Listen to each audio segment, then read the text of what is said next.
Hello, this is a short video to show you the issue with the Stockwell Tube Portable. So I'm connected with the AV in to the iPad, but it's exactly the same if it is in Bluetooth or not.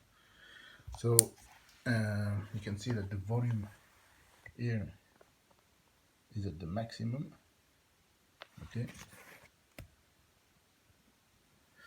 and here if I turn on the speaker, so it's at 1, 2, 3. We don't hear anything at least.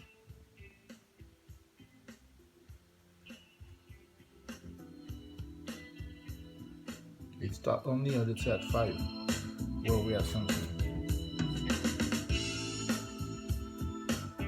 Then, yeah, what is the interest to have volume 1? Nothing. 2, nothing. 3, nothing. Oh, very few.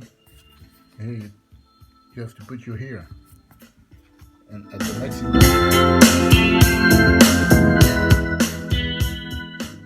Well, for me, it's quite a bit strange. I mean, the sound with the iPad alone is almost the same.